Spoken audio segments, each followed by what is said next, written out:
भारतीय संविधान के अंतर्गत जो हमारा civil service, Uttar Pradesh PCS, Haryana civil service व अन्य राज्य पीसीएस प्रारंभिक परीक्षा में काफी क्वेश्चन रहते हैं, उसका जो है भारतीय संविधान का जो टॉपिक है, संविधान सभा और उद्देशिका का जो टेस्ट सीरीज टेस्ट है आज हमारे जो है वो डिस्कस करेंगे आपके साथ जो है।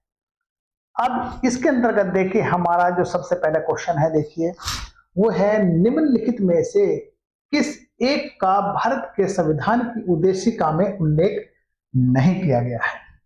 देखिए इसमें आर्थिक न्याय, व्यक्ति की गरिमा, अभिव्यक्ति की स्वतंत्रता या सबके लिए शिक्षा। देखिए इसमें डी का उल्लेख नहीं किया गया। देखिए हमारा इसमें जो है ये देखिए एक तरह से है, इसमें बाकी सबके है डी आंसर बनेगा, इसमें इसका उल्लेख नहीं किया गया, ये आंसर डी बन जाता है। अब देखिए सबसे पहले तो मैं बताना चाहूंगा आपको प्रियम्बल या उद्देशिका प्रस्तावना है क्या। देखिए हम सबके लिए शिक्षा भारत के संविधान की उद्देशिका में उल्लेखित नहीं है। हमारे संविधान की उद्देशिका जो इस प्रकार है, देखिए मैं थोड़ा डिटेल में बता देता हूं आपको। जो है हम भारत के लोग भारत को एक संपूर्ण प्रभुता संपन्न समाजवादी पंथ निरपेक्ष लोकतंत्रात्मक गणराज्य बनाने के लिए तथा उसके समस्त नागरिकों को सामाजिक, आर्थिक, राजनीतिक, न्याय, विचार, अभिव्यक्ति, विश्वास, धर्म और उपासना की स्वतंत्रता, प्रतिष्ठा और अवसर की समता प्राप्त करने के लिए तथा उन सब में व्यक्ति की गरिमा और राष्ट्र की एकता और अखंडता को सुनिश्चित करने वाली बंधुत्व बढ़ाने के लिए दृढ़ संकल्प होकर अपनी इस संविधान सभा को आज 26 नवंबर 1949 को एतद द्वारा इस संविधान को अंगीकृत, अधिनियमित और आत्मसमर्पित करते हैं। देखिए इसमें जो है सबके लिए शिक्षा का कहीं कोई उल्लेख नहीं हुआ है, तो इसलिए आंसर बन जाता है हमारा डी। ये मैंने आपको बता दिया प्रियम्बल है क्या हमारा। देखिए उसके बाद देखिए नेक्स्ट क्वेश्चन हमारे संविधान की उद्देशिका का सर्वाधिक महत्व संविधान का अर्थान्वयन निर्वाचन उद्देशिका में अभिव्यक्त महान और उच्च आदर्शों के प्रकाश में किया जाना चाहिए। न्यायमूर्ति सीकर ने यह मत व्यक्त किया था। देखिए यह अब इसमें देखिए जो है हमारे जो है न्यायमूर्ति सीकर ने जो है देखिए इसे व्यक्त किया। देखिए हमारा केशवानंद भारती बनाम केरल राज्य, ये बनेगा डी, यानी केशवानंद भारती बनाम केरल राज्यवाद में सीकर ने मत व्यक्त किया था कि हमारे संविधान की उद्देशिका का सर्वाधिक महत्व संविधान का अर्थान्वयन और निर्वचन उद्देशिका में अभिव्यक्त महान और उच्च आदर्शों के प्रकाश में किया जाना चाहिए। अब देखिए जो बात जो केस था ये 1973 का था। जो है अब देखिए इसका आंसर बन जाता है डी। नेक्स्ट हमारा जो है इस संविधान संशोधन अधिनियम द्वारा संविधान की प्रस्तावना में धर्म निरपेक्ष, पंथ निरपेक्ष और अखंडता शब्द जोड़े गए। देखिए अब देखिए ये बनेगा हमारा 42वें संविधान संशोधन अधिनियम के द्वारा भारत संविधान में या प्रस्तावना में धर्म निरपेक्ष, पंथ निरपेक्ष और अखंडता शब्द जोड़े गए। ये आंसर बनेगा हमारा सी। अब देखिए इसका देखिए अगर हम बात करते देखिए जो है ये जो है समाजवादी, पंथ निरपेक्ष और अखंडता शब्द जो है 42वें संविधान संशोधन द्वारा 1976 में जोड़े गए। नेक्स्ट निम्नलिखित में से कौन से प्रकार का न्याय संविधान द्वारा प्रदत्त नहीं है। देखिए अब देखिए हमारा जो है संविधान द्वारा प्रदत्त देखिए सामाजिक, आर्थिक, राजनीतिक, डी नैतिक नहीं है, ये आंसर बन जाएगा हमारा डी। अब देखिए इसमें देखिए अगर हम बात करते देखिए संविधान की उद्देशिका तथा नीति निर्देशक तत्व के अनुच्छेद 38 के अनुसार राजनीतिक, आर्थिक, सामाजिक न्याय की स्थापना करना संविधान का लक्ष्य निर्धारित किया गया है। यानी कौन कौन सी राजनीतिक, आर्थिक और सामाजिक न्याय की स्थापना करना संविधान का लक्ष्य निर्धारित किया गया है। संविधान में नैतिक न्याय शब्द का प्रयोग नहीं किया गया है, इसलिए इसका आंसर बनेगा हमारा डी, नैतिक न्याय। नेक्स्ट, भारत के संविधान की प्रस्तावना के अंतर्गत सही क्रम कौन सा है? देखिए इसमें बनेगा हमारा प्रभुत्ता संपन्न, समाजवादी, धर्मनिरपेक्ष या पंथ निरपेक्ष, प्रजातांत्रिक, गणतंत्र, यानी ए आंसर बन जाएगा इसके अंतर्गत हमारा। देखिए अब देखिए हम जो है भारतीय संविधान की उद्देशिका में शब्दों का जो सही क्रम है, हम भारत के लोग को एक संपूर्ण प्रभुत्ता संपन्न, समाजवादी, पंथ निरपेक्ष, लोकतांत्रिक गणराज्य बनाने के लिए, मतलब समझिए जो है इसमें जो है विकल्प हमारा ए बनता है। देखिए प्रभुत्ता संपन्न, समाजवादी, धर्मनिरपेक्ष और प्रजातांत्रिक रहते हैं, आंसर बन गया हमारा ए। नेक्स्ट, भारत के संविधान में प्रयुक्त शब्द धर्मनिरपेक्ष का अर्थ है।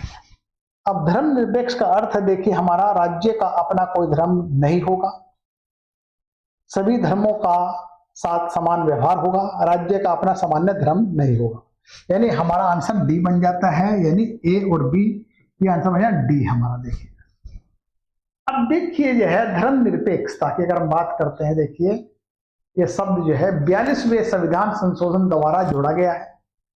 पंथ निरपेक्ष राज्य से तात्पर्य ऐसे राज्य से है जो किसी धर्म या विशेष धर्म को राजधर्म के रूप में मान्यता प्रदान नहीं करता है, वरन सभी धर्मों के साथ समान व्यवहार करता है और समान संरक्षण प्रदान करता है। ये धर्मनिरपेक्ष की बात हो रही है, पंथ निरपेक्ष की बात करती है। देखिए थोड़ा डिटेल में इसको जाते हैं तो एक केस और देख लीजिए, SR बोम्मई बनाम भारत संघ 1994 के आसपास, इसका देख लीजिए, बाकी आपको थोड़ा और क्लियर हो जाएगा ये चीज देखिए आप जो है। नेक्स्ट देखिए क्वेश्चन आपका जो है, निम्नलिखित में से कौन सा शब्द भारतीय संविधान की उद्देशिका में सर्वप्रथम आता है? यानी देखिए हमने कौन सा शब्द जो है भारतीय संविधान की उद्देशिका में सबसे पहले आता है। अब देखिए इसमें जो है ये बनेगा हमारा न्याय, यानी ये सी आंसर। अब देखिए हम जो है मैंने आपको जो है एक बार पहले भी मैंने शुरू में बताया आपको उद्देशिका में है क्या, देखिए जो है अब इसका आंसर बनेगा हमारा, देखिए हमारा सी। नेक्स्ट, अरुण राय बनाम भारत संघ उच्चतम न्यायालय ने अभी निर्धारित किया है कि संविधान की उद्देशिका में प्रयुक्त शब्द पंथ निरपेक्ष प्रतिबिंबित होता है। अब इसमें देखिए हमारा जो है वो अनुच्छेद 25 से 30 और 51A में प्रावधान, यानी सी आंसर, ये हमारा सी आंसर बन जाता है। यानी कि अनुच्छेद 25 से 30 तथा 51A में अंतरिक्ष प्रावधानों में उच्चतम न्यायालय ने निर्धारित किया है कि संविधान की उद्देशिका में प्रयुक्त शब्द पंथ निरपेक्ष को प्रतिबिंबित करता है। अब इसका आंसर देखिए हमारा जो है ये अरुण राय बनाम भारत संघ 2002 की बात है। इसके अंतर्गत देखिए हमारे जो न्यायमूर्ति धर्माधिकारी ने कहा है कि संविधान की उद्देशिका तथा अनुच्छेद 25 से 30 और 51A में पंथ निरपेक्ष शब्द का सकारात्मक अर्थ है, जिसके अनुसार सभी धर्मों का ज्ञान होना, उनके प्रति आदर भाव होना चाहिए तथा उनके प्रति आपस में आदर भाव की भावना को पैदा करना होता है। यानी समझिए हमारा इसका सी आंसर है। नेक्स्ट,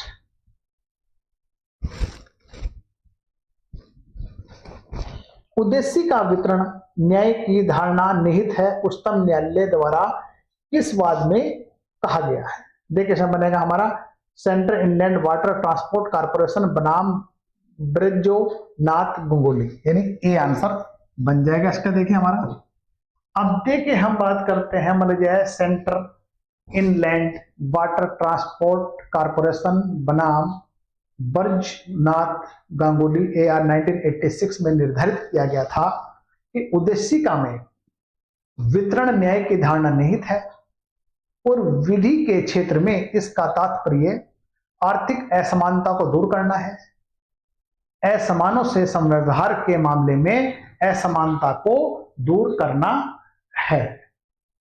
अब देखिए ये इसका आंसर बन जाता है हमारा, देखिए ये बन जाएगा हमारा आंसर ए। नेक्स्ट, निम्नलिखित में से कौन भारत में संप्रभु है? यानी कि भारत में संप्रभु, संप्रभु मतलब ये है देखिए संप्रभुता, सॉवरेंटी, जिसपे कोई रोक टाक ना, जो इंडिपेंडेंट हो, मतलब ये है जिसमें कोई डिसीजन लिया है उसको रोक ना सके, सीधी बात। अब देखिए ये है भारतीय संविधान के उद्देश्य का स्पष्ट हो जाता है कि भारत में संप्रभु हम भारत के लोग। देखिए हम भारत के लोग जितने भी है, देखिए भारत के प्रधानमंत्री, भारत के राष्ट्रपति या केंद्रीय मंत्री, इन सबको निर्वाचित करते हैं, इन सबके द्वारा ही लोगों द्वारा निर्वाचित होते हैं। तो यहाँ संप्रभुता कहां पर आई? हम भारत के लोग, यानी डी की बात आ रही है। ये आंसर हमारा डी बन जाता है। नेक्स्ट, संविधान की प्रस्तावना में की शब्दावली संप्रभुता संपन्न प्रजातांत्रिक गणराज्यों को संप्रभुता संपन्न समाजवादी धर्मनिरपेक्ष प्रजातांत्रिक गणराज्य में प्रतिस्थापित किया गया है। देखिए अब इसमें देखिए बना हमारा 42वां संविधान प्रभावशील 3/11/1977 द्वारा, यानी कि इसका सी आंसर बन जाएगा हमारा, ये सी आंसर बन जाता है। अब देखिए मैं आपको बताया क्या बात करते हैं हम, जो है संविधान की जो है प्रस्तावना में समाजवादी धर्मनिरपेक्ष शब्द 42वें संविधान संशोधन अधिनियम 1976 द्वारा जोड़े गए। यह धारणा संविधान में पहले से ही निहित थी, परंतु संशोधन द्वारा इसे स्पष्ट कर दिया गया है, यानी आंसर हमारा सी। अब नेक्स्ट है हमारा प्रस्तावना संविधान का भाग है। यह प्रक्षेपण उच्च न्यायालय द्वारा निम्नलिखित में से किस प्रकरण में अभी निर्धारित किया गया है? देखिए अब इसमें देखिए केशवानंद भारती बनाम केरल राज्य, ये इसका आंसर ए बनेगा। देखिए मतलब देखिए हमारा केशवानंद भारती बनाम केरल राज्य 1973 के मामले में उच्चतम न्यायालय ने यह अभी निर्धारित किया है कि उद्देश्य का संविधान का एक भाग है। मुख्य न्यायमूर्ति ने यहां तक कहा है कि हमारे संविधान की उद्देश्य का अत्यंत महत्वपूर्ण है और संविधान का उनमें निहित उदात्त आदर्शों के अनुरूप निर्वाचन किया जाना चाहिए। मतलब आंसर हमारा ए। नेक्स्ट, भारत सरकार अधिनियम 1935 के अंतर्गत कितने गवर्नर्स के प्रांत व मुख्य कमिश्नर के प्रांत मिलकर ब्रिटिश भारत का निर्माण करते हैं? वो देखिए हमारा आंसर बनेगा बी 11 और 7। यानी कि हमारे देखिए जो है अगर हम भारत सरकार ने 1935 के अंतर्गत है, यानी 11 गवर्नर्स के प्रांत व फिर जो है 7 मुख्य कमिश्नर के प्रांत मिलकर ब्रिटिश भारत का निर्माण करते थे, यानी आंसर हो गया हमारा ये बी आंसर।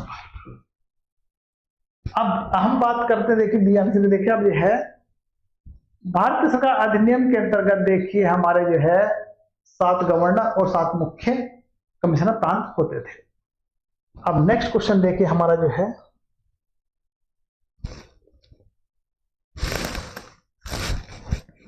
भारत सरकार अधिनियम के अधीन ही एक संरक्षक न्यायालय का गठन किया गया जो कहलाता है संघीय न्यायालय या फेडरल कोर्ट, यानी ये डी आंसर होता है। अब देखिए हमारा जो है सन 1935 के अधिनियम में संघ और इसमें शामिल होने वाली इकाइयों के बीच उठे संवैधानिक विवादों को निपटाने के लिए भारत में एक फेडरल न्यायालय की स्थापना की गई और इसी संघीय न्यायालय भी कहा गया है जो दिल्ली में स्थित था, यानी आंसर हमारा डी ये बन गया। नेक्स्ट, माउंटबेटन योजना के परिणामस्वरूप अधिनियम पारित किया गया 1947, ये हमारा सी, ये आंसर सी बन जाता है। देखिए हमारा जो है अब इसमें देखिए हमारा जो है माउंटबेटन योजना के परिणाम से भारतीय स्वतंत्रता अधिनियम 1947 में आए थे। देखिए अब नेक्स्ट जो क्वेश्चन देखिए हमारा जो है वो बनेगा, देखिए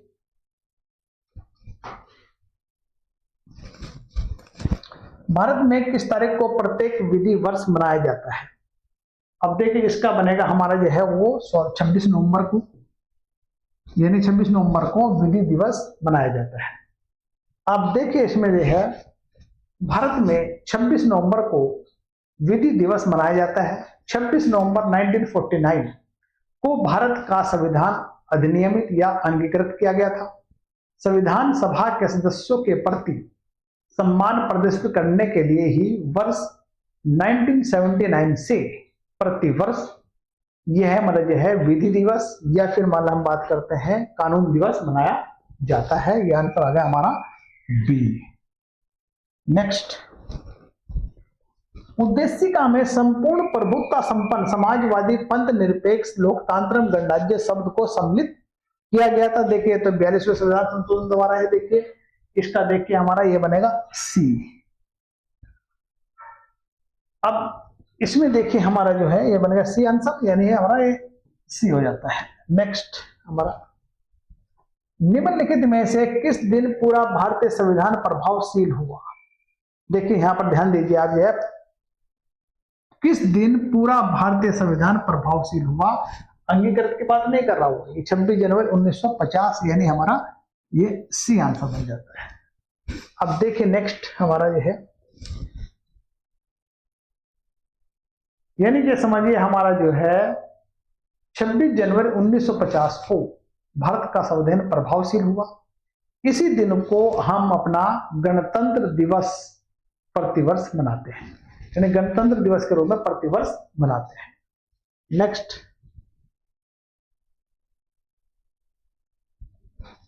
संविधान के कौन कौन से अनुच्छेद के तहत संसद किसी नए राज्य की संरचना कर सकती है। देखिए हमारा अनुच्छेद 3 की बात हो रही है। अनुच्छेद 3 के अनुसार संसद जो है किसी नए राज्य की संरचना कर सकती है, या फिर हम बात कर सकते हैं, हम देखिए जो है 3 के अनुसार माने विधि द्वारा नए राज्य का निर्माण, वर्तमान राज्य के क्षेत्र सीमाओं नाम में परिवर्तन कर सकती है, जो हमारे भारतीय संविधान के अनुच्छेद 3 के अंतर्गत यह शक्ति संसद को प्रदान की गई है। अब इसका आंसर हो गया हमारा ए। नेक्स्ट, संविधान सभा के सदस्य थे सीधे जनता द्वारा चुने हुए, यानी ए, इसका आंसर बन जाता है हमारा ए। अब देखिए इसमें देखिए हमारा जो है कैबिनेट मिशन के अनुसार नवंबर 1940 के संविधान सभा के सदस्यों का चुनाव किया गया। संविधान सभा के लिए संविधान सभा के सदस्य जनता द्वारा सीधे निर्वाचित होते थे, यानी आंसर ए। नेक्स्ट, निम्नलिखित में से कौन सर्वसम्मति से संविधान सभा का अध्यक्ष चुना गया था। अब देखिए इसमें जो है ये बनेगा हमारा डॉक्टर राजेंद्र प्रसाद, ये बनेगा आंसर हमारा बी, यानी ये बी बन जाता है। अब देखिए हमारा जो है 11 दिसंबर 1940 को डॉक्टर राजेंद्र प्रसाद संविधान सभा के अस्थायी सर्वसम्मति से अध्यक्ष चुने गए, यानी कि यह परमानेंट हो गया 11 दिसंबर 1940 को। इसका भी आंसर हो गया। नेक्स्ट, संविधान बनाने वाले ड्राफ्टिंग कमेटी के अध्यक्ष कौन थे, यानी हम इसे प्रारूप समिति भी कहते हैं।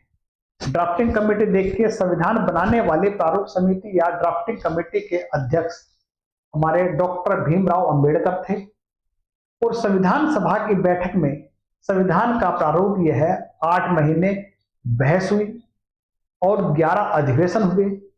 2 वर्ष 11 महीने 18 दिन के अथक प्रयास या निरंतर प्रयास के बाद यह संविधान का निर्माण हुआ या संविधान बना। यह हमारा बनेगा सी, यानी ड्राफ्टिंग करने हैं ये सी बी आर अम्बेडकर थे, यह सी आंसर बन जाता है। नेक्स्ट, भारत के संविधान की उद्देशिका निम्नलिखित में से किसके द्वारा संशोधित की गई है।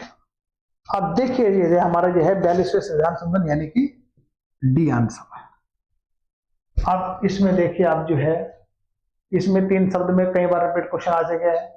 इसमें जो है संप्रभुता समाजवादी पंथ निरपेक्ष को जोड़ा गया था, इसमें संशोधन कर गया था, मतलब यह है ये चीज। देखिए नेक्स्ट क्वेश्चन देखिए हमारा, भारत के संविधान के उद्देश्य का पाठ का उद्देश्य है। अब उद्देश्य बताना देखिए हमारा जो है ये बनेगा व्यक्ति की गरिमा, राष्ट्र की एकता और अखंडता को सुनिश्चित करना है, यानी सी आंसर। ये हमारा सी आंसर बन जाता है।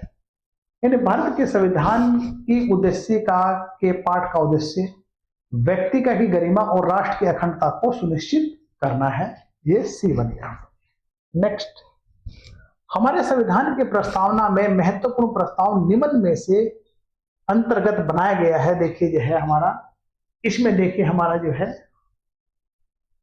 भारत के लोग, यानी इसमें ए आंसर बन जाता है, हमारा ए आंसर बन जाता है। अब देखिए हमारे संविधान की प्रस्तावना में महत्वपूर्ण प्रस्ताव हम भारत के लोग के नाम के अंतर्गत बनाया गया है। यह पदावली से स्पष्ट होता है कि भारतीय संविधान का स्रोत भारत की जनता है और भारतीय जनता ने ही अपनी संप्रभु इच्छा को इस संविधान के माध्यम से व्यक्त किया है। देखिए ये आंसर बन जाता हमारा ए, इसका आंसर ए बन गया। देखिए इसमें इतने ही क्वेश्चन है आपके जो है, इसे चेक कर लीजिए। बाकी नेक्स्ट में मिलेंगे हम जो है नेक्स्ट टेस्ट के लिए। धन्यवाद।